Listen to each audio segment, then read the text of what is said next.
vous rencontrer. On est de Saint-Hyacinthe. On a 3 enfants. Ils sont tous mariés en 3 ans. On est 3 dernières étés. Et là, on a 3 petits bébés. Alors, je suis grand-parent. Trop jeune pour être grand-père.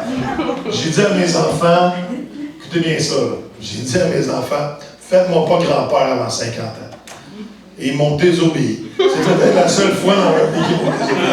Mais ils m'ont fait peur, grand-père, 3 fois en 50 ans. Comment donner un cul de vieux à leur père? Anyway, et on est une groupe, on est une vingtaine qui sommes ici en Abitibi pour la semaine au complet. On aime venir ici, on aime les églises d'Abitibi. Vous êtes tellement des gens géniaux, des gens pleins de grand cœur. On aime les Premières Nations, on aime la gang de Lac-Simon, de Picogan qu'on va être. Alors, on a fait une grosse journée de réveil, d'enseignement hier. On est dans 4 églises aujourd'hui. Mon épouse prêche à Rouen. On était à Amos, on est à Picogan. La semaine prochaine, on va être à deux églises de la Sarre. On va être à Amos encore et on va être aussi encore à Picogan. Alors, on s'est séparés, tous ceux qui étaient capables d'emmener la prédication. Et ce matin, on est avec vous. Et on va faire des camp meetings avec la gang, la communauté de Picogan et toutes les communautés Premières Nations autochtones qui vont venir durant la semaine. On va le feu, on va la délivrance. Parce que Dieu veut toucher les Premières Nations. Est-ce que vous réalisez? Et est-ce que vous autres, est-ce que vous réalisez? Oui? J'ai pas d'emmène, j'ai pas entendu d'emmène. Dieu veut visiter Lac-Simon et on croit vraiment que Dieu a une œuvre qui veut faire la BTB. Mais je vais vous présenter un petit couple. Vous les avez déjà entendus chanter avec Marika. Marika, lève-toi. Marika, elle n'est pas en couple, elle est célibataire. On cherche encore un homme. Mais Marika, j'ai pas le choix. Partout, on ne sait jamais d'où qui va venir. Et Marika est sur notre équipe de staff. Elle a temps partiel avec nous. Elle est sur notre équipe de louange. Génération Unité est aussi sur le staff de l'Église sans frontières à Saint-Hubert. Et si vous venez au JU au mois de septembre, vous allez l'entendre chanter, c'est sûr. Et on est bénis de la voir. Et c'est une de nos premières étudiantes de l'école à sa présence. Elle va vous en parler plus tard. Mais on a un couple super génial, géniaux. On a un Français avec nous, du coup, il est avec nous. Et on a une Québécoise, ontarienne, mi-anglaise, mi-française.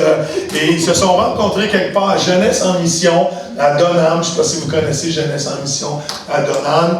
Mais ils sont tombés en amour. Et évidemment, une barbe comme ça. On ne peut pas tomber en amour. J'aurais pu parler de Mélissa, mais j'ai parlé de toi. Et je veux leur donner 10 minutes qui vous encouragent, all right? Je leur ai demandé de partager un témoignage de vie, quelque chose qui pourrait vous toucher, vous bouleverser, parce que je crois que le témoignage de nos vies nous parle, et c'est quelque chose aussi qui nous rapproche du Seigneur, et qui nous encourage, que Dieu l'a fait dans la vie de quelqu'un. Il peut le faire aussi dans ma vie à moi. Et on se donne la place en fin de semaine de donner du temps à toute l'équipe de pouvoir partager. Alors, Jérémy, Mélissa, venez prendre un petit 10 minutes, vous présenter et partager votre cœur pour la gang. Je suis un homme galant, donc je vais la laisser commencer. C'est mon côté français. Bonjour à tous, c'est vraiment un beau privilège de pouvoir être ici avec vous. Merci pour le merveilleux accueil.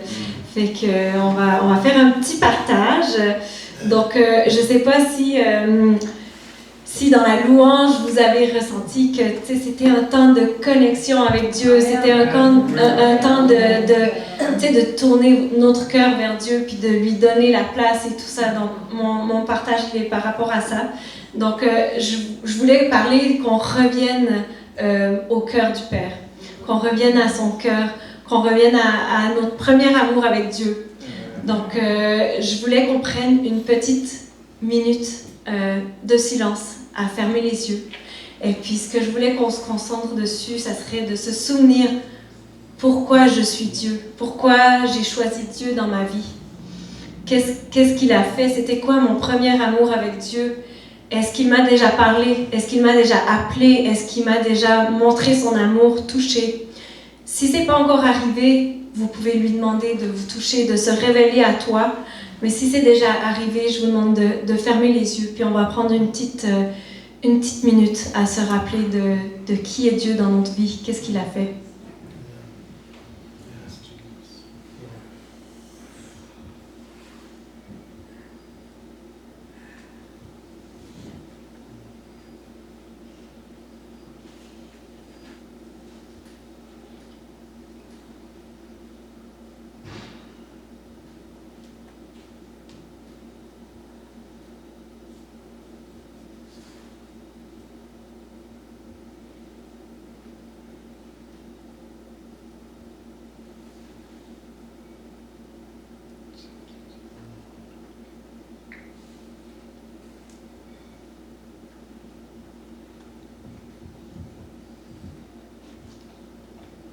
Je ne veux pas trop vous sortir de votre moment, mais je vais continuer. Est-ce que vous étiez confortable, bien dans sa présence, dans ce moment? Est-ce que ça ramène des souvenirs? Ouais, je voulais vous partager un verset.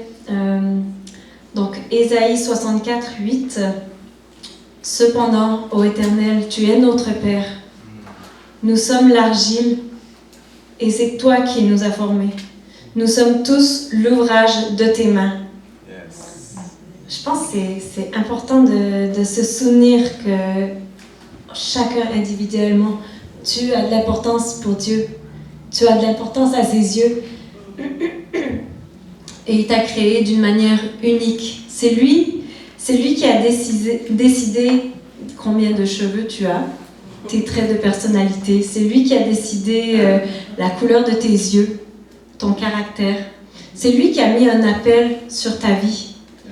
Fait que de se souvenir que, en fait, tu as déjà tout ce qu'il faut en toi pour le servir.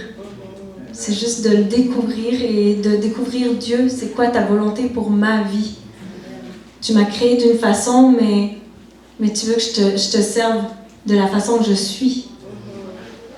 Donc, de se rappeler qu'on est précieux aux yeux de Dieu, puis de revenir au premier amour. J'avais un autre verset que je voulais partager aussi, c'est Romains 8, 15. Et vous n'avez point reçu un esprit de servitude pour être encore dans la crainte, mais vous avez reçu un esprit d'adoption par lequel nous crions « Abba, Père ». Moi, je trouve ce verset quand même « Waouh ». Moi, je trouve que c'est vraiment un beau verset parce que ce verset, il met vraiment en évidence la relation que Dieu il veut avoir avec nous. C'est vraiment une relation. Et puis quand on décide de croire en lui, de lui remettre notre vie, eh ben, il veut cette connexion, cette relation. Donc on peut même l'appeler Papa. C'est fou quand même, c'est Dieu, c'est le Tout-Puissant, c'est wow. Et on a cette chance et ce droit de l'appeler Père, d'avoir cette proximité. C'est comme, il est tangible, au fait, il est vrai, il peut être proche de nous. Donc je trouve ça quand même incroyable de se souvenir que c'est notre Père. Donc c'était écrit dans ce verset qu'il nous a adoptés. Moi je pense que il nous a adoptés, puis en nous adoptant, il nous a même donné on pourrait dire une part de son ADN. Parce qu'il nous a donné le Saint-Esprit. Et le Saint-Esprit, c'est son ADN, c'est Dieu, c'est le Père, c'est Jésus, il est en nous. Donc, ça, c'est quand même une énorme preuve de son amour. Moi quand j'ai été touchée déjà de l'amour du Père une fois, là, je me posais des questions. J'avais de la peine à concevoir que moi, j'étais spéciale pour Dieu. Parce qu'on est combien de milliers, de millions, de milliards sur la terre? Tu te dis, mais Dieu dit qu'il t'aime d'une manière unique. Et quand j'étais jeune adulte, je me suis vraiment posé la question, mais Dieu, je ne comprends pas comment tu peux m'aimer, comment je ne peux pas être un chiffre pour toi avec le nombre de personnes qu'il y a sur terre. Et il m'a parlé à travers quelque chose que j'avais vécu.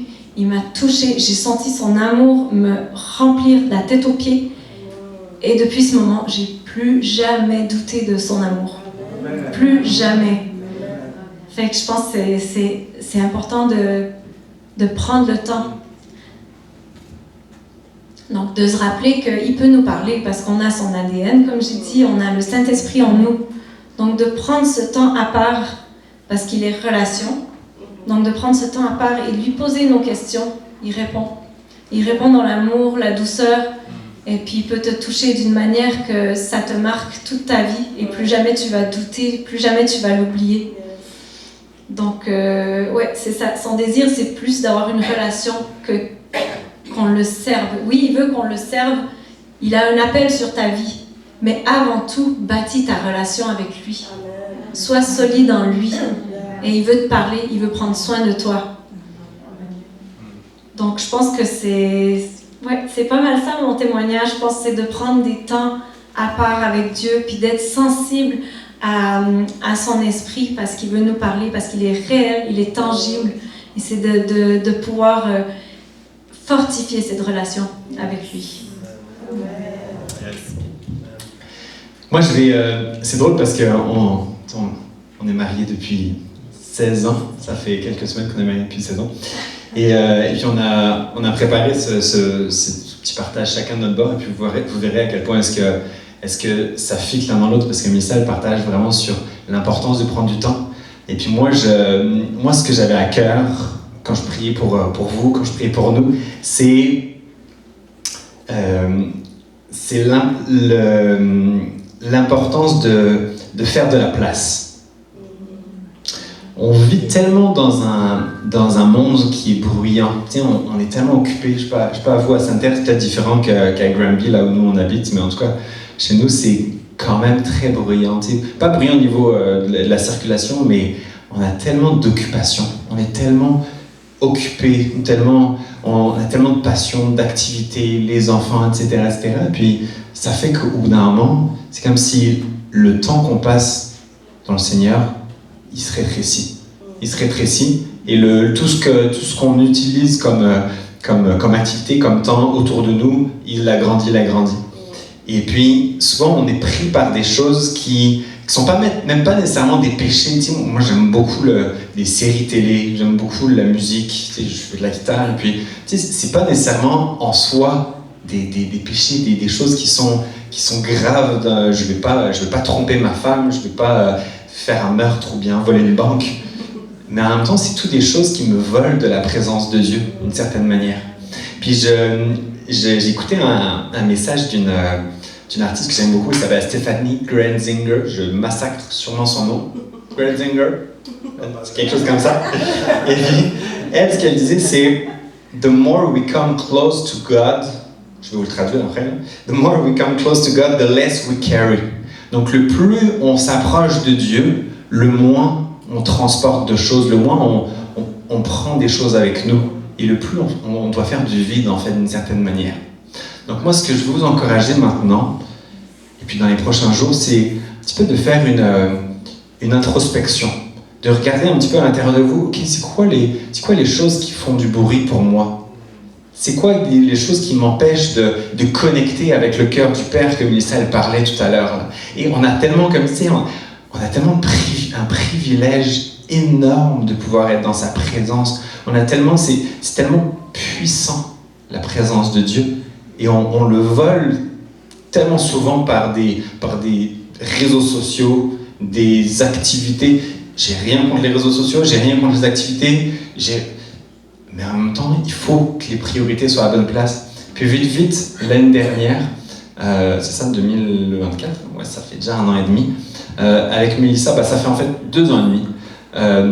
On regardait notre vie, on est très contents. Pour vrai, on a des emplois qu'on aime beaucoup, on a 2 incroyables garçons qu'on aime. Et puis, mais on regardait notre vie et on se disait, waouh, le temps passe vite. Et est-ce qu'on s'arrête vraiment pour connecter avec Dieu? Est-ce qu'on s'arrête vraiment pour entendre la voix de Dieu? On le fait, on a nos temps d'intimité, mais on avait besoin de plus. Donc, c'est un témoignage, je ne dis pas nécessairement c'est ce qu'il faut que vous fassiez, mais nous, on a tout quitté pendant 4 mois. On a mis notre job en pause. On est parti à l'étranger juste pour se recentrer en tant que famille avec Dieu. Ok, Seigneur, c'est quoi est-ce qu'on est encore sur la bonne track? Est-ce qu'on a encore justement ce bruit que je parlais tantôt? Faisons-le taire d'une manière intentionnelle. Je ne vous dis pas de tout quitter pendant 4 mois, c'était notre appel à nous. Peut-être vous, c'est une journée sans téléphone, sans écran. Peut-être c'est un week-end dans le bois, vous avez des merveilleux espaces assez incroyables par ici. Je dis, à quoi ça ressemble pour vous? Mais faisons de la place. Faisons taire le bruit à l'intérieur de nous. Ça fait-tu du sens? Donc, on aimerait prier pour vous. Donc, les personnes pour qui ça résonne, les personnes pour qui ils veulent connecter plus avec le cœur de Dieu. Je ne sais pas vous, mais moi, personnellement, je ne suis pas encore rassasié de la présence de ce Dieu incroyable que c'est. Ceux qui veulent faire taire justement ces bruits qui sont à l'intérieur et puis qui veulent la coche de plus là. Je vous demanderai juste levez la main, levez-vous si vous pouvez, puis on va juste prier pour vous. On va juste prier pour que Dieu révèle c'est quoi peut-être un aspect, 2 aspects, 5 aspects qu'il veut que vous fassiez taire à l'intérieur de votre vie pour connecter plus avec ce cœur. As-tu du sens? Jésus.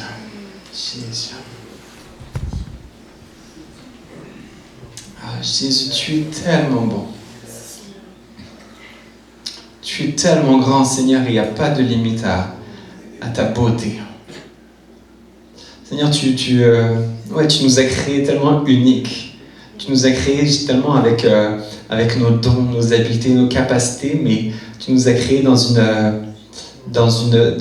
but-là, de connecter avec toi. Tu nous as créés avec une intention très profonde de connecter avec notre Créateur, avec notre Père Céleste, celui qui peut tout, celui qui sait tout. Et Seigneur Jésus, je veux te prier pour mes frères, mes sœurs ici. Seigneur, merci pour ce désir qu'ils ont de juste pouvoir connecter d'une manière plus intentionnelle avec toi. Tu vois le monde dans lequel on vit. On est reconnaissant pour la société qu'on peut avoir, pour la technologie, Seigneur. On est reconnaissant pour juste la culture. Mais Seigneur, c'est toi qu'on veut avant tout. Tu es le désir de notre cœur, le premier Jésus. Tout le reste n'a que peu d'importance, Seigneur, donc viens faire taire. Viens faire taire les bruits inutiles, Seigneur. Viens donner une priorité concrète, Seigneur, à notre temps. On n'a tous que 24 heures dans une journée. Mais on veut que ces 24 heures puissent compter, Seigneur Dieu. Puissent compter pour être plus proche de toi, Père. Pour encore plus avoir une pleine compréhension de ton amour. Pour répondre encore plus précisément à ton appel. Pour être encore plus accurate, plus précis sur les choses que tu veux qu'on fasse. Les actions que tu veux qu'on ait. Seigneur, on veut être connecté avec ton esprit éternel. Donc viens faire taire, Éternel, ce qui ne vient pas de toi, ou ce qui prend trop de place dans notre vie. Jésus, on a besoin de toi, Père. Parle-nous individuellement. Tous mes frères, mes sœurs qui ont répondu à cet appel, Seigneur Jésus. Réponds. Jésus. Je vais laisser quelques secondes au Saint-Esprit nous parler.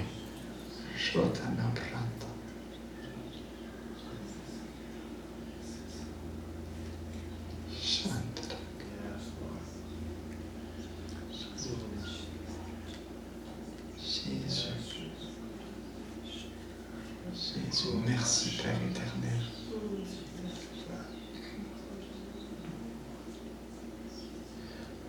Je vous encourage vraiment.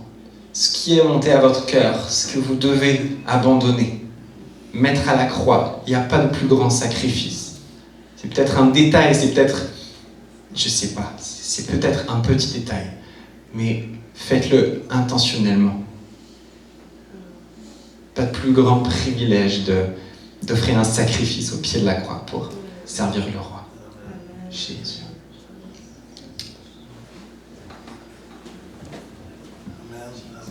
Merci Jérémie. Merci Mélissa. Amen. Vous pouvez vous asseoir. Mais oui, vous pouvez les applaudir. Amen.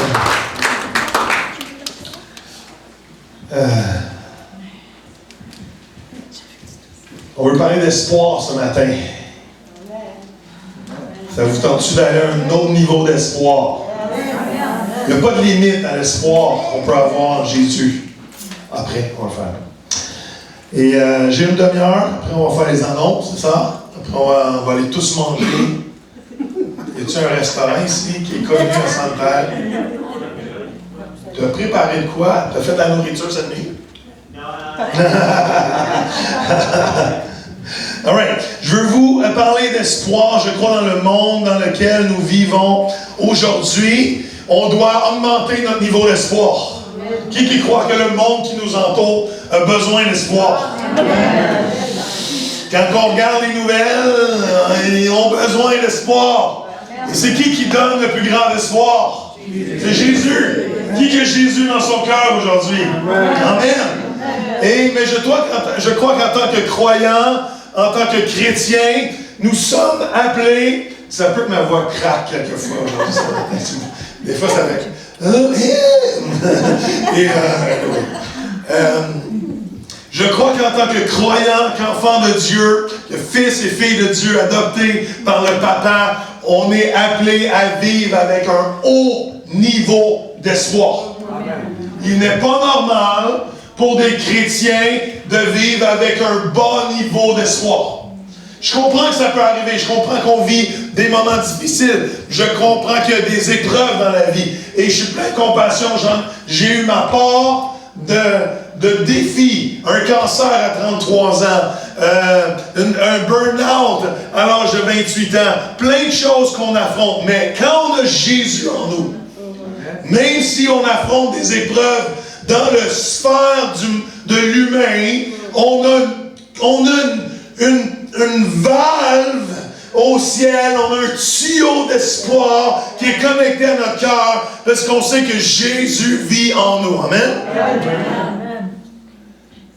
Et il y a un verset incroyable dans Corinthiens qui dit ceci, qu'il y a un secret qui a été gardé jusqu'à Jésus, mais maintenant, il est révélé aux croyants. Est-ce que vous savez c'est quoi ce secret-là? Je vais vous le dire.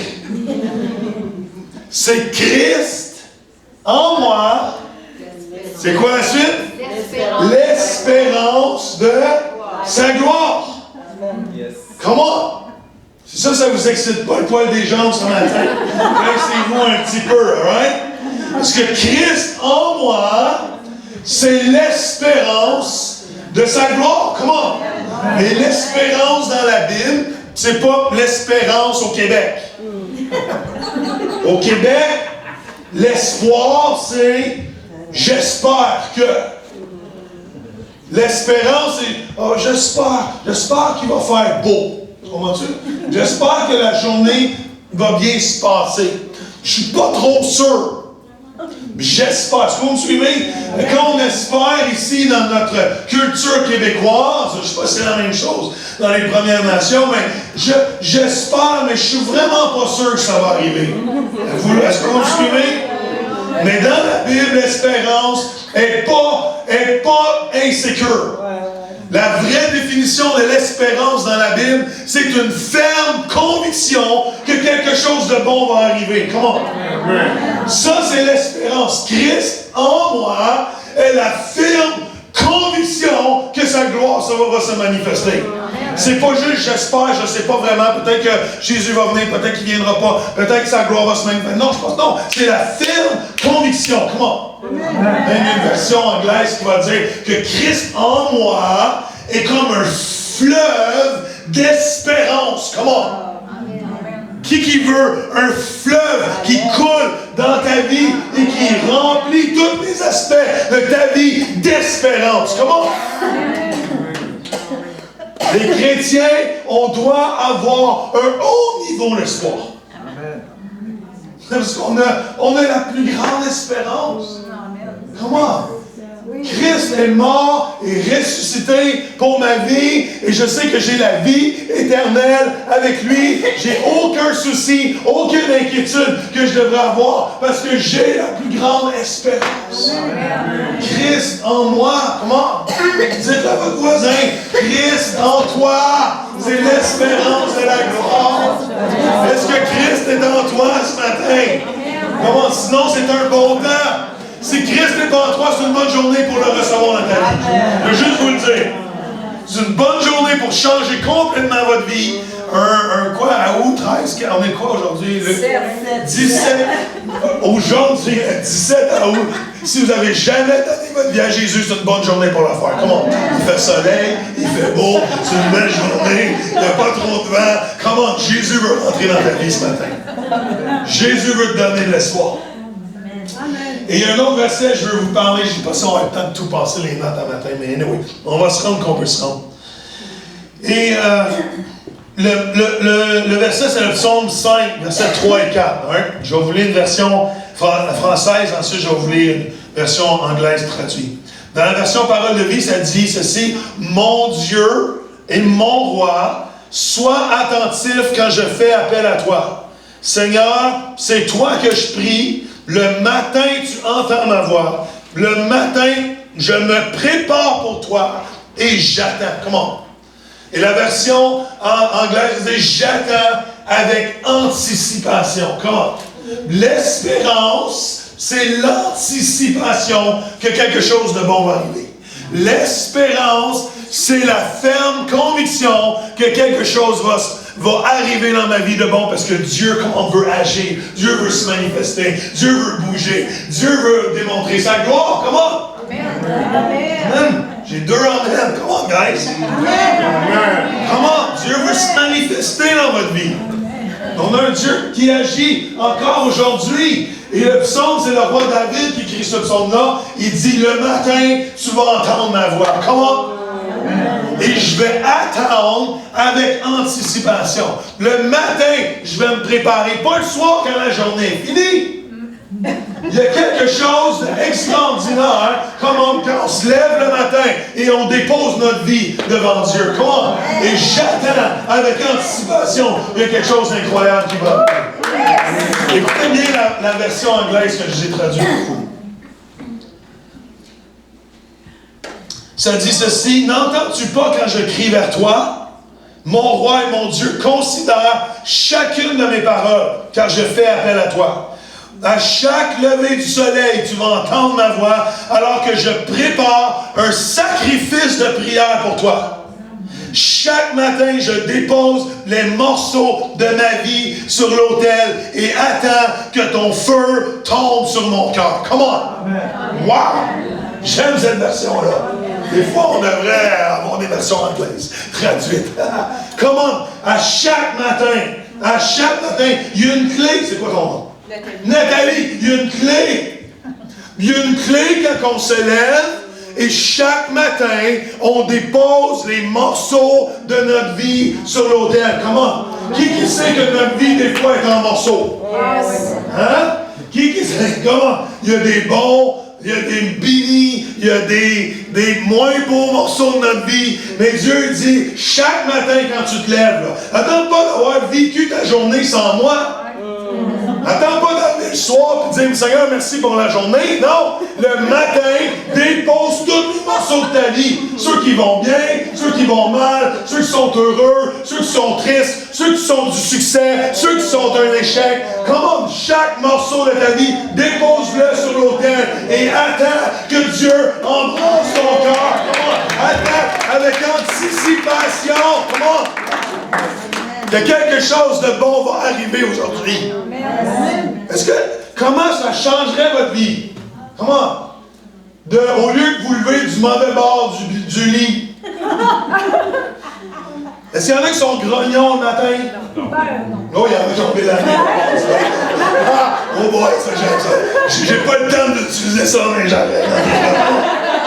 Comment? Chaque matin, au lieu de se réveiller grognon, la première pensée, c'est Seigneur, avant de faire toutes choses. Peut-être qu'il y en a qui ont besoin de faire un café, right? Parce que vraiment, vous êtes vraiment poqué. Tu sais, quand c'est écrit Simons dans votre face, là, le matin, Beauty Rest, là, right? Prenez un café, mais tout de suite après le café, right? La première chose que vous faites, c'est pas aller écouter les nouvelles. C'est pas regarder Facebook, face de book. Right? C'est pas le temps d'aller sur Instagram ou regarder vos textos. La première chose que je fais en me levant le matin, il y a un secret là-dedans. Seigneur, je te donne tous les morceaux de ma vie. Je te donne mon couple, je te donne ma job, je te donne mes enfants, je te donne mes difficultés financières. Ça n'arrive pas à personne ici à Sainte-Terre, des difficultés. Non. Personne n'a ça. Je te donne ma santé. Personne n'a des problèmes de santé ici à Sainte-Terre? Non. Vous vivez dans un monde aseptisé ici. Tout va bien. J'aime ça. Comment chaque morceau je le donne. Et j'attends avec anticipation, j'attends avec espérance que quelque chose de bon va arriver dans ma journée. Comment ça changerait votre vie d'avoir ce niveau d'espoir dès le matin. Comment? Vous me suivez? Je veux tellement que vous soyez remplis d'espoir ce matin que vous allez devenir des pushers d'espoir. Il y a la seule chose que vous avez le droit d'être des dealers dans la vie, c'est des dealers d'espoir. Même la Bible, dans Romains 15, ça dit que Dieu, le Dieu de tout espoir, veut nous remplir, quoi? À déborder. Comment? Ça, c'est un dealer. Quand tu débordes, Nathalie, je suis plein d'espoir, je t'en donne. Tu veux? J'ai de la bonne. J'ai de la bonne espoir. J'ai jamais dit les droits. Mais je pense que ça se passe là maintenant. Je sais pas. Vous me corrigez. Comment? Les chrétiens devraient être des dealers d'espoir dans la société. Il y a plein de gens qui manquent d'espoir. Ils ont le sourire fendu jusqu'aux lèvres, mais en arrière de leur face, dans leur cœur, on sait qu'il y a du désespoir. Pourquoi il y a tant de suicides? Pourquoi il y a tant de suicides dans les communautés autochtones? Parce qu'il y a un manque d'espoir. Mais Jésus est l'espoir de la nation, bien plus que ça, de la planète. Jésus est notre espoir. Il n'y a pas d'autre espoir. Et je veux vous encourager, je veux tellement vous pomper l'espoir que vous allez en déborder, ça va vous sortir par les oreilles. Et vous savez, l'anticipation dans l'humain est beaucoup plus innée qu'on pense. Je ne sais pas pour vous, mais j'espère que vous avez eu de l'anticipation au moins une fois dans votre vie. Il y en a ceux qui se sont mariés. Est-ce que vous anticipez votre mariage? Non, il y a un problème. Mais habituellement, quand tu te maries, il y a de l'anticipation. Non? Je sais. Non? Sinon, votre mariage est organisé, je ne sais pas. Mais anyway, moi, le matin de mon mariage, j'avais hâte. Comment? Je m'en vais de chez mes parents. Comment? J'avais demandé l'amour de mon cœur. Comment? De l'anticipation. Je m'aimais beau. Comment? 3 mariages dans ma famille dans les 3 dernières étés. 3 mariages. Laissez-moi vous dire que le testostérone était dans le tapis les 3 dernières étés dans ma famille. Comment? Il a anticipé la nuit de noces. Comment? Il faut dire les vraies choses ici, là. Quand tu as de l'anticipation, tu te prépares. Moi, j'aime le golf. Est-ce qu'il y en a qui aiment le golf ici? Juste moi. Comme ma femme. Moi, j'aime le golf. Mais quand et une fois aux 2 ans, ma femme, elle me dit, Joël, tu peux faire un voyage de golf. Oh. C'est comme certains d'entre vous aller à la chasse pendant une semaine. Est-ce qu'il y en a qui vont à la chasse ici? Ah, il y a plus de mains, le golf. Le golf, Joël, le golf à 100 ans. Il n'y a même pas de terrain de golf ici. Il y a quoi?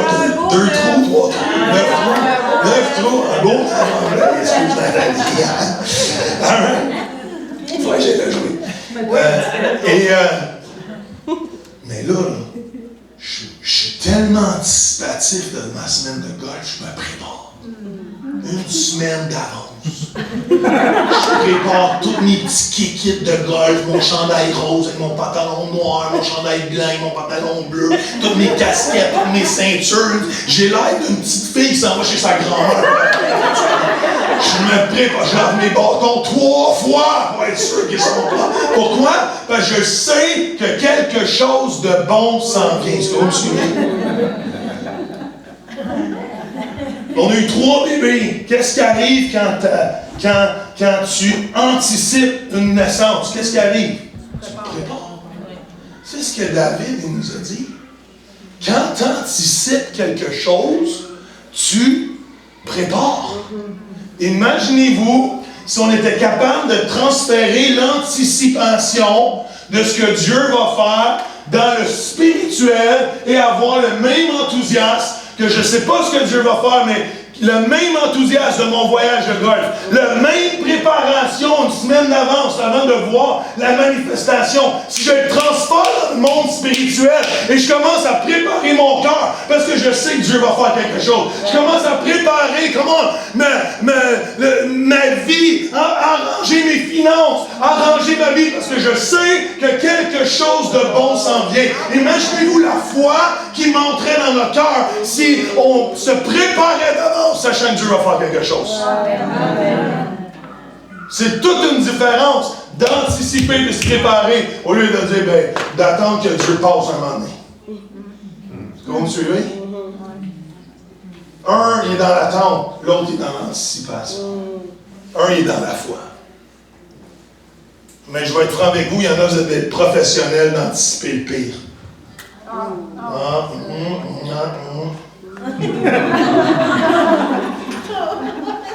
Ouais. Vous ne voulez pas être déçus, tant que vous anticipez le pire. Il y en a, levez pas la main. Levez pas la place. Levez pas la main. Mais Salomon l'a compris. C'est quoi qu'il a dit? Un désir, j'ai oublié, rend le cœur malade. Un désir différé, un espoir, merci. Un espoir différé rend le cœur malade. Salomon avait déjà compris ça il y a 3000 ans. 3-4 000 ans, et c'est la même chose pour nous. Une autre version, il dit, celui qui attend trop longtemps quelque chose vient le cœur malade. Et à cause qu'on ne veut pas avoir le cœur malade, à cause qu'on ne veut pas être déçu dans la vie, on préfère se préparer au pire. Et quand le pire arrive, c'est quoi qu'on dit? Vous le savez. Vous le savez, la réponse. Quand le pire arrive, je le savais. Et là, on pense qu'on est prophétique. On n'est pas prophétique, on est pathétique. Comment? On n'a aucune foi, on n'a aucune anticipation de voir. On prépare le pire quand le pire arrive. Comment? Est-ce que vous savez qu'on a plus de foi, des fois, que le pire arrive, que le meilleur arrive, même si aucun des deux est arrivé encore? Allô? Êtes-vous là? Êtes-vous humain comme moi? Pincez-vous si vous êtes humain. Peut-être il y a des aliens dans la salle, on ne sait pas. Mais comment? Est-ce que vous réalisez que c'est fou qu'en tant qu'humain, même qu'en tant que chrétien, on se prépare plus à voir le pire, alors qu'on a un Dieu tout-puissant, qui a toute autorité, qui veut changer les vies, transformer, venir dans notre vie, et faire un impact majeur, mais pourtant on anticipe le pire. Wow. En tant qu'enfant de Dieu, il faut se débarrasser de cette mauvaise habitude-là d'anticiper le pire qui peut arriver, mais d'anticiper le meilleur qui peut arriver. Dieu veut agir. Dieu veut agir. Et c'est fou comment on est capable d'anticiper ce qu'on voit, mais on a de la misère à anticiper ce qu'on ne voit pas encore. Si je sais que ça s'en vient, c'est facile à anticiper. D'accord avec ça? Mais si je ne le vois pas, c'est plus difficile. Pourtant, la Bible nous enseigne une grande leçon. Et Jésus va dire une phrase incroyable un moment donné. Heureux ceux qui ont cru. Il y a beaucoup de heureux, effectivement, ça répète ça là, mais c'est pas ça là. Heureux ceux qui ont cru et sans avoir vu. Comment? Heureux, bénis, happy sont ceux qui ont cru, mais qui n'ont pas vu. Comment? Est-ce que vous connaissez le contexte de cette phrase-là? C'est Thomas. Jésus est ressuscité. Comment? Jésus est ressuscité et les disciples n'ont même pas d'anticipation de voir Jésus ressuscité. Pourtant, Jésus leur a promis, il leur a dit, il leur a montré, il leur a redit. Et qu'est-ce qui arrive quand les disciples arrivent au temple? Pas au temple, au tombeau. La pierre est roulée, le tombeau est vide, et la première chose qu'ils disent, c'est pas « Ah ah, je le savais, Jésus est ressuscité ». C'est quoi qu'ils disent? « Qui a pris le corps? » Grosse anticipation de voir la résurrection de Jésus. Et Jésus, il doit leur prouver qu'il est vraiment ressuscité. Jésus vient, cogne à la porte. Jésus rentre, les disciples sont là, Jésus leur montre qu'il est ressuscité, mais il y a un problème, Thomas n'est pas là. Thomas manque le premier rendez-vous avec la résurrection de Jésus. Et Jésus part, Thomas arrive, les disciples sont tous excités. Ouais, ils l'ont vu, ils ont l'anticipation, ils l'ont vu. Et comment? Thomas, Jésus est ressuscité.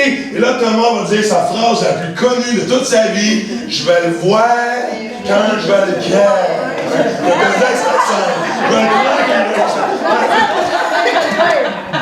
vais le voir quand je vais le voir. Il n'y avait pas cet accent-là. Ouais, il n'y avait pas cet accent-là, évidemment, mais vous comprenez. Je vais le croire quand je vais le voir.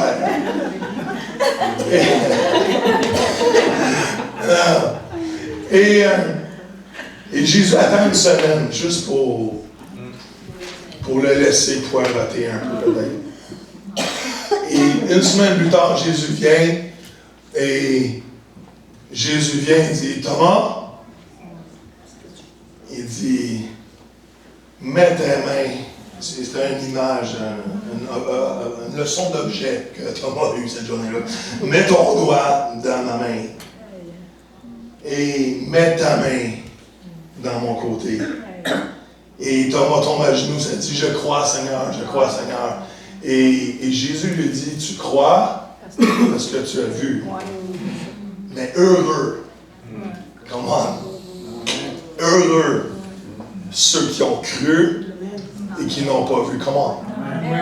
Et ça, c'est toute la dimension de marcher dans la puissance de l'espoir et de la puissance de la dimension. Vous savez, pas la dimension, mais de l'anticipation. L'idée du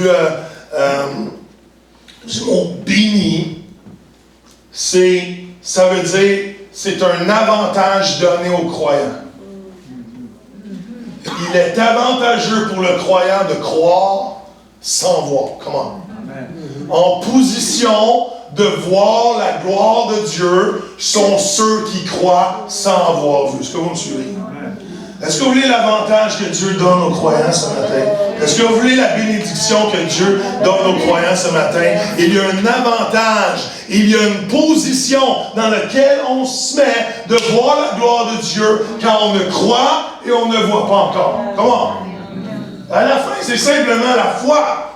Comment? La foi, c'est l'espérance dans les choses qu'on ne voit pas encore. Comment? Et il y a une différence entre voir et entre regarder et voir. Il y a une grosse différence entre regarder et voir. Vous savez, je suis capable de regarder à toutes mes situations, mais des fois, j'ai bien la misère à voir ce que Dieu va faire dans cette situation-là. Il y a un jour, et j'étais à cet endroit-là il y a quelques semaines à peine, il y a un jour, il y a deux hommes qui étaient devant une vieille plantation d'oranges. Et le premier a dit ceci, il a dit, il n'y a rien à faire avec ce terrain-là, tu vois, tout est délabré, il n'y a plus rien à faire avec ce terrain-là. Et la deuxième personne a dit, mais non, tu vois pas? Ici, on va mettre un manège, puis ici, on va mettre un château, puis ici, on va mettre un stand à nourriture. Et cette personne-là, elle voyait ce que l'autre ne pouvait pas voir, alors qu'il fait juste regarder. Et cet endroit-là, cette vieille plantation d'oranges, est maintenant, aujourd'hui, le plus grand terrain de jeu au monde, qui est Walt Disney. Et j'étais vraiment touché, parce qu'on était là en vacances avec les enfants il y a 2 semaines, juste à côté, et on était dans certaines rues du côté, et il y a encore des vieux orangers délabrés dans certains coins du terrain. Et puis je connais mon illustration, puis je dis, come on God, you're so good.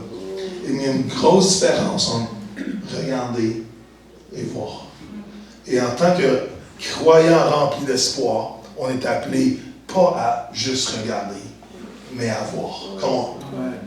Arrête, Arrête de te plaindre de la situation dans laquelle tu es et commence à dire, Seigneur, je ne sais pas pourquoi je vis cette situation-là maintenant, mais je sais que tu es en train de préparer mon futur de demain matin.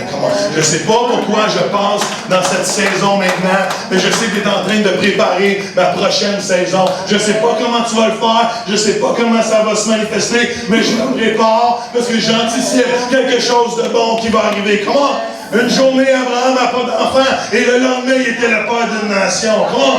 Une journée, David était dans les champs avec les brebis, et le lendemain, il était le roi d'Israël. Comment? Une journée, Ruth a travaillé dans un champ, et le lendemain, était la propriétaire du champ. Comment? Dieu peut changer vos vies, Dieu peut changer vos circonstances, Dieu peut changer votre état. Arrêtez de chialer et de regarder. Dis-tu chialer ici à Sainte-Terre? Comment? C'est québécois, ça? Ça se dit-tu? C'est quoi chialer dans votre langage? Non, mais y a-t-il un mot? Kojaskin? Kojaskina? Chialer, c'est se plaindre. Qui jaser? Arrêtez de qui jaser, là.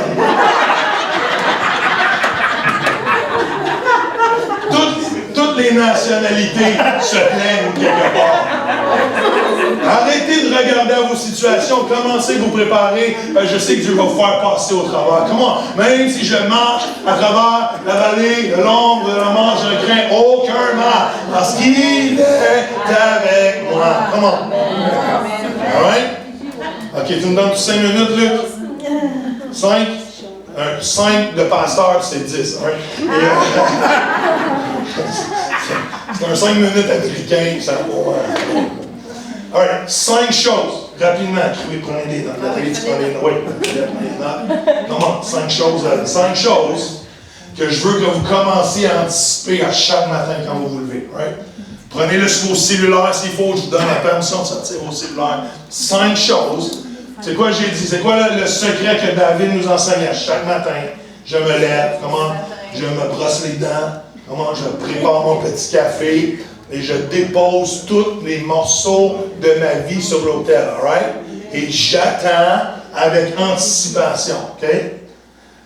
Je veux que vous commenciez à chaque matin, vous lever, à dire, Seigneur, je dépose tous les morceaux de ma vie aujourd'hui et j'attends. Première chose, des interventions divines dans la vie. Vous voyez ça? Des interventions divines. Des moments kairos. Comment? Est-ce que vous savez que quand vous avez donné à votre vie à Jésus, il ne vous a pas juste laissé là jusqu'à temps qu'il revienne? Maintenant, débrouille-toi. Arrange-toi. J'ai la Bible. Arrange-toi. Est-ce que vous savez que Jésus est encore vivant aujourd'hui? Il est le même hier, aujourd'hui, éternellement. Comment? Le même Dieu qui agissait dans le livre des Actes, dans les évangiles, qui guérissait les malades, comment? Qui sauvait les perdus, comment? Et le même Dieu qui agit encore aujourd'hui. Dieu veut intervenir dans ta vie. Comment? Dieu veut interjecter dans ta vie. Dieu veut venir, comment? Et faire un œuvre à un moment direct. J'appelle ça des interventions divines. Comment?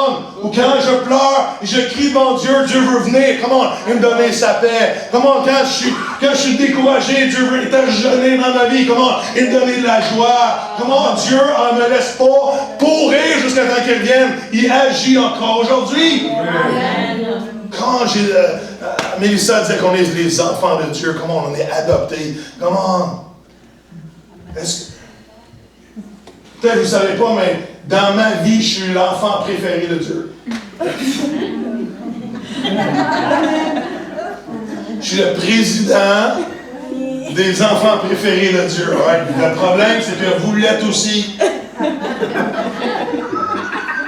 Dans votre vie, vous êtes le président du club des enfants préférés de Dieu. Est-ce que vous comprenez que Dieu vous aime? Dieu veut vous bénir. Dieu veut agir. Comment?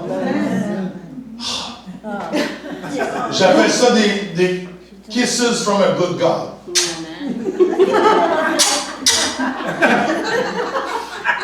Du haut du ciel, Dieu veut vous donner des bisous d'amour.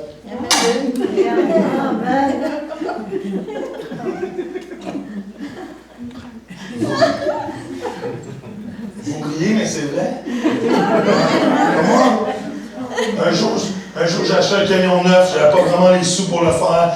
3 enfants. Tu savez, si tu veux la paix dans ton auto avec 3 enfants, achète un 7 places. Hein? Achète pas un 5 places. Si tu veux, achète un 7 places. Hein? Oui, j'ai acheté la paix. Une certaine façon. J'avais pas l'argent pour acheter la paix. Une semaine plus tard, j'ai pris le pas de foi, on a pris un pas de foi. C'était le véhicule le plus dispendieux, sans être trop dispendieux qu'on a dans notre vie. Et une semaine plus tard, il y a un monsieur qui m'appelle, il dit, Joël, je ne sais pas pourquoi, mais Dieu m'a parlé, il me dit, j'ai à cœur de payer ton camion au complet.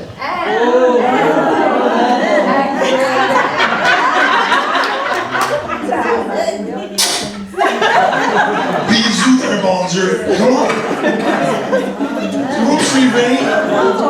Dieu veut vous bénir. Dieu veut agir dans votre vie. Dieu veut vous montrer que comment qui aime ses enfants. Ouais, deuxième chose. Première chose, intervention divine. Deuxième chose, attendez-vous à des percées. Comment? Dieu est un Dieu de percées. Dieu, le nom de Dieu, c'est Baal, Parazim. Dans la Bible, c'est le Dieu des percées. Et l'idée de percée, c'est une nouvelle naissance. Dieu veut enlever ce qui vous limite pour aller plus loin. Comment? Même Dieu, ça dit que Dieu, il marche devant nous dans le livre de Michée. Dieu, il marche devant nous. Il ferait un chemin devant nous. Comment? Dieu est un Dieu de percée. Comment? Et attendez-vous, à chaque matin, je me lève, je brosse mes dents, je fais mon petit café. Tu bois-tu du café, Nathalie? Pas vraiment. C'est quoi tu bois? Pas du lait. De l'eau, right? Je me verse un verre d'eau, right? Je dépose tous les morceaux. Avec de la glace ou pas de glace? Pas de glace. Non, c'est de la glace. Anyway, je dépose tous les morceaux de ma vie sur l'autel et j'attends avec anticipation des percées. Comment? Que ce qui me limite soit dégagé de ma vie. Comment? J'attends des victoires dans ma vie, guys. Imaginez-vous si vous le dites tous les matins en disant, Seigneur, j'anticipe des percées dans ma vie. Comment? J'anticipe que ce qui me limite, ce qui m'oppose. Est-ce qu'il y en a qui ont certaines oppositions dans leur vie des fois? Juste moi, à Sainte-Terre, vous êtes vraiment bon. Le ciel sur la terre est à Sainte-Terre. Hein? Il n'y a pas de problème ici. Hein? Il y a juste des solutions, juste de l'espoir. J'attends mes percées. Troisième chose, right? Je m'attends à du surplus. Ça dit que l'ennemi est quoi? Est venu pour voler, dérober, détruire, mais Jésus est venu pour donner la vie en abondance. Et même l'idée d'abondance, c'est plus que tu peux t'attendre. Plus que tu peux anticiper. Dieu veut t'en donner plus. Comment? Qui veut du surplus dans sa vie? Et je ne parle pas d'ici, alright? Je ne parle pas du surplus de poids. Alright? Mais partout dans la Bible, Dieu nous donne du surplus. Il nous donne la joie que le monde ne peut pas connaître. Il nous donne la paix que je ne peux pas comprendre. Comment? Il nous donne l'espoir à déborder. Comment? Il nous donne la vie à l'abondance. Même dans les finances, même dans Corinthiens, ça veut dire qu'il nous donne plus qu'assez pour qu'on en puisse en donner aux autres. Comment? On est appelé à vivre avec un surplus de joie, un surplus de paix, un surplus d'espoir, un surplus de grâce dans nos vies. Comment? Sa grâce surabonde. Donc le péché abonde. Il y a encore plus de grâce. Comment? On est dans un monde spirituel de surplus. Dieu ne nous laisse pas crever de fruits spirituels, de réalité spirituelle. Comment? Ça même qui nous a donné plus qu'il est nécessaire pour la vie de piété. Comment? Il y a toujours du plus. Mais le problème, c'est qu'on a un esprit de manque. On vit avec un esprit de manque. On pense toujours qu'on va manquer. Pourquoi on a de la misère à donner, surtout financièrement? Parce qu'on se dit, si je donne, il va m'en manquer. Alors que quand on donne, c'est là qu'on reçoit.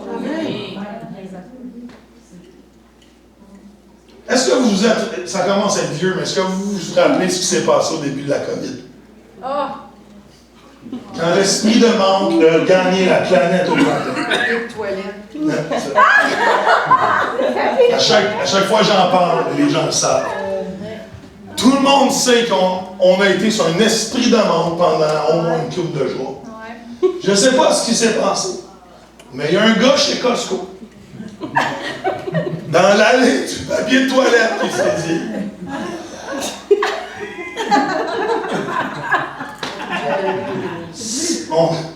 Si on est confiné,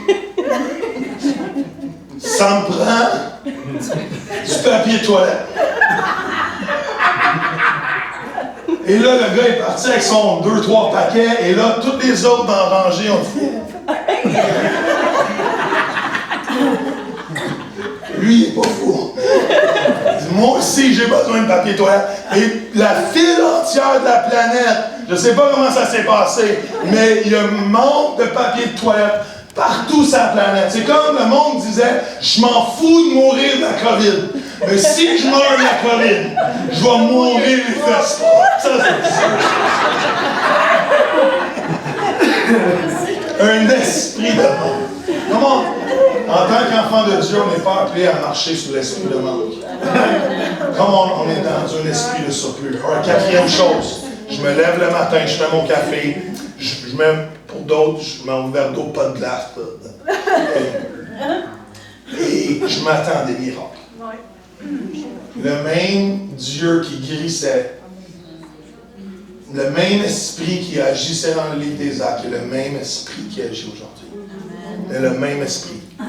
On n'a pas un plus petit Dieu que le Dieu des Écritures. Est-ce que vous me suivez? On n'a pas un Dieu diminué. Comment? On fait appel au même Dieu. Comment? J'ai le même Dieu que Moïse. Comment? J'ai le même Dieu que David. Come on. J'ai le même Dieu qu'Abraham. Come on. Le même Dieu qui l'a fait dans le passé et le même Dieu qui peut le faire maintenant. Come on. Le même Dieu que eux ont appelé dans la Bible et le même Dieu que je peux appeler aujourd'hui. Come on. Le même Dieu qui a guéri les lépreux et le même Dieu qui me guérit encore aujourd'hui. C'est pas un Dieu différent. Alors chaque matin, je m'attends à des miracles. À chaque matin, je dépose tous les morceaux de ma vie. Come on. Je m'attends à des miracles. Dernière chose. Je m'attends à des portes ouvertes. Comment? Maintenant, Apocalypse, ça veut dire que j'ai mis devant toi une porte une porte ouverte que personne ne peut fermer comme ça. J'aime ça quand le Seigneur ouvre des portes. Et je sais que personne ne peut la fermer parce que c'est lui qui l'a ouvert. Amen. Je veux m'attendre à des portes ouvertes au travail pour témoigner, peut-être pour une grâce ou avoir un poste que Dieu veut me mettre pour avoir une plus grande influence. Peu importe, je m'attends à des portes ouvertes pour le ministère, pour partager le nom de Jésus, pour aller faire, répondre à l'appel de Dieu. Je m'attends à des portes ouvertes. Amen. Même Paul va dire à Éphèse, il dit, il y a une grande porte d'opportunité qui est devant nous. Mais quoi? L'opposition est grande.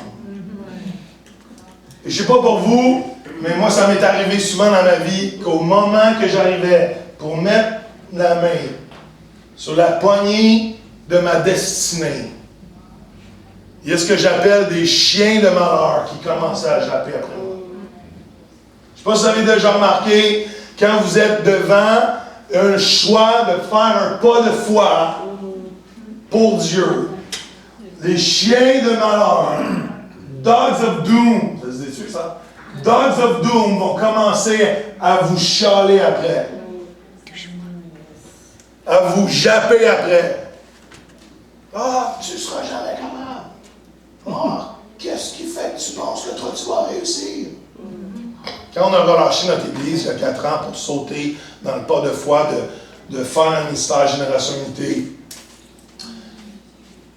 on sait qu'au Québec, il n'y a pas grande personne qui vit de ministère d'itinérance. Il n'y en a presque pas.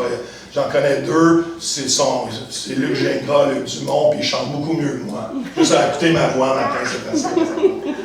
J'ai dit, Seigneur, c'est pas juste, je ne peux pas prendre de CD comme eux autres, là, je ne peux pas faire des chansons. Et les chiens de malheur commencent à japper après toi pour te dire non, tu ne seras pas capable. Et mettre de la peur et de l'inquiétude dans ta vie. Et il y a tellement de gens qui écoutent les chiens de malheur, qui n'ouvrent jamais la porte d'opportunité que Dieu veut mettre devant eux et ne rentrent jamais dans ce que Dieu a préparé pour eux. Parce que les voix de l'ennemi deviennent plus grandes que la poussée de l'Éternel vers leur destinée. Peux-tu vous dire ce matin, ouvrez la lumière de la parole de Dieu. Et vous allez voir que vos gros chiens de malheur qui jappent après vous, c'est juste dans le fond des petits chihuahuas avec des mégaphones et avec un bon petit coup de pied dans le derrière, tu vas voir qu'ils vont disparaître. Parce que tu peux chasser l'ennemi dans ta vie. Tu peux chasser les paroles de l'ennemi dans ta vie. Tu peux chasser l'inquiétude, la peur, la crainte. Parce que de l'autre côté de ton pas de foi, c'est là que tu rentres dans ce que Dieu a prévu pour toi. Amen. Vous êtes encore là? Oui. Amen. Je veux prier pour vous. Je veux prier pour vous. Je veux prier vous, comme Romains 15-13 dit que vous, le Dieu d'espoir vous remplisse tellement que vous débordiez d'espoir. Et je fais pas un appel en avant, le temps a avancé, on a fait plein de temps, je laisse la place à Pasteur Luc, mais juste fermez vos yeux quelques instants. Peut-être penchez vos têtes. Juste faire un appel rapide, vraiment prier pour l'espoir. Mais je ne peux pas penser à côté que si vous vivez une saison difficile présentement, vous dites, Joël, moi je suis en manque d'espoir. Alors que personne ne regarde, est-ce que vous pouvez juste lever la main, j'aimerais ça prier pour vous. Yes, une main, deux mains, trois mains, quatre mains, cinq mains, six mains. Yes, il y a plein de mains qui se lèvent. C'est bon d'être honnête avec la situation dans laquelle on vit. Quand on est honnête avec où qu'on est, c'est là que la main de Dieu peut se manifester. Quand on s'humilie devant lui, dans nos situations, Dieu vient et nous élève. Et Seigneur, dans le nom de Jésus, je prie pour ces personnes qui viennent de lever la main, Seigneur. Je te prie, Seigneur, de venir les visiter dans leur moment de désespoir aujourd'hui. Seigneur, tu es un Dieu d'espoir, tu es un Dieu, Seigneur, de tout amour, de toute grâce, de toute joie, de toute paix, Seigneur. Et Seigneur, tu viens dans les circonstances. Je ne connais pas vos circonstances, mais Seigneur, je veux déclarer que tu te manifestes présentement dans leur vie. Seigneur, tu viens combler leur cœur, tu viens guérir leur cœur, Seigneur, tu viens, Seigneur, renouveler leur soif et renouveler leur espoir, Seigneur. Et je te prie de venir les rencontrer là où ils sont, Seigneur. Je vois la main de Dieu s'étendre sur vos vies ce matin. Et saisissez la main de Dieu, saisissez, criez vers lui, criez, Seigneur, j'ai besoin de toi. J'ai besoin que tu interviennes dans ma vie. Seigneur, je te laisse tous les morceaux de ma vie ce matin. Je les dépose à l'autel. Prends-les. Prends ma vie comme on a chanté. Prends mon âme, Seigneur. Prends mon cœur, Seigneur. Je te donne tout ce matin, Seigneur. Je ne veux pas vivre sans toi. Seigneur, prends-moi à déposer tous les morceaux de ma vie à l'autel. Et attendre que ton feu embrasse. Seigneur, tu viens, tu te manifestes puissamment maintenant dans le nom de Jésus, Seigneur, pour ta gloire, Seigneur. Et Seigneur, je prie pour tout le monde, Seigneur. Seigneur, tu dis que Christ en moi est comme une rivière qui me remplit d'espoir. Et Seigneur, j'appelle pour chacun d'entre nous la rivière d'espoir de se manifester, Seigneur. Seigneur, alléluia, ton esprit connecte à notre esprit ce matin. Seigneur, ton esprit, Seigneur, touche notre âme, touche notre cœur, Seigneur, touche nos pensées, Seigneur. Et j'appelle cette rivière de jaillir, cette rivière d'espoir, de monter dans nos vies, à un tel point que je déborde, Seigneur. Et Seigneur, je veux devenir un dealer d'espoir pour toi, Seigneur. Je veux devenir un dealer d'espoir qui partage la joie de mon salut, Seigneur, qui partage la paix, Seigneur. Alléluia. Seigneur, de ta grâce sur ma vie, Seigneur. Dans le nom de Jésus, Seigneur, j'appelle des nouveaux niveaux d'espoir pour cette Église. On a prié pour l'Abitibi. Dieu, quoi de plus pour vous, gang? Dieu veut faire de quoi? Ça va certainement passer par votre niveau d'espoir. Ça va certainement passer par le niveau de foi et d'anticipation dans lequel vous marchez. Et Seigneur, je crois, Seigneur, que tu brises le désespoir, Seigneur. Là, Seigneur, où les cœurs ont été devenus malades. Parce qu'il y a des choses qu'on s'attendait et que c'est pas arrivé comme qu'on pensait que c'était pas arrivé. Et notre cœur est devenu malade. Seigneur, tu viens guérir les cœurs maintenant dans le nom de Jésus. Et Seigneur, je veux bénir l'église de Sainte-Terre. Je veux bénir, Seigneur, la gang de la Simon aussi, Seigneur. Seigneur, on croit que tu agis, Seigneur. Seigneur, je veux venir dans un an et Seigneur, ce groupe va avoir doublé, Seigneur, à cause de l'espoir qu'il va avoir partagé. Seigneur, on ne succombe pas au désespoir qui est autour de nous, parce que l'espoir qui est en nous est plus grand que les ténèbres qui sont dans le monde. L'espoir qui est en nous est bien plus fort que le désespoir qui est dans les cœurs. Alors, Seigneur, tu bénis et tu touches. Seigneur, je prie des bisous d'un bon Dieu pour chacun d'entre eux. Comment? Qu'ils sachent qu'ils sont les enfants préférés de Dieu. Même que Sainte-Terre se promène partout en Abitibi en disant, nous, on est l'église préférée de Dieu. Comment? Pas dans l'orgueil, mais en sachant leur identité comme fils et filles de Dieu. Dans le nom de Jésus, on prie. Amen, amen, amen. Parce qu'il vit, je n'ai rien à craindre. Mes lendemains sont assurés entre ses mains.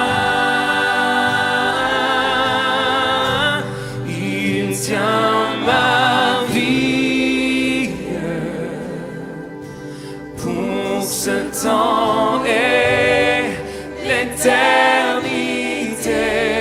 je sais qu'il vit. On le chante maintenant. Jésus, tu vis. Jésus, tu vis. Je n'ai rien à lendemain, mes lendemains sont assurés entre tes mains, entre tes mains. Tu tiens ma vie pour ce temps et Jésus, tu vis. Jésus, tu vis. Oh, oh, oh, je sais, tu vis. Parce que tu vis. Jésus, tu vis. Oh, je n'ai rien à craindre. C'est vrai, Seigneur.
J'aimerais que tu puisses le déclarer.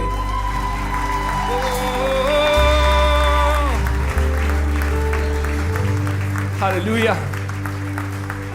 J'aimerais qu'on puisse le déclarer ensemble. Je ne suis plus esclave de la peur. Parce que si Jésus est en toi, tu n'as plus peur, tu n'as rien à craindre. Il est toujours là. Tu tiens sa main, il tient ta main, il te protège. Alléluia. Je ne suis plus, dis-le. Je ne suis plus esclave de la peur. Je suis enfant de Dieu. Je ne suis plus esclave de la peur. Oh, oh. Je suis enfant de Dieu. Oh, je ne suis plus esclave de la peur. Oh, non, non, non, non. Je suis enfant de Dieu.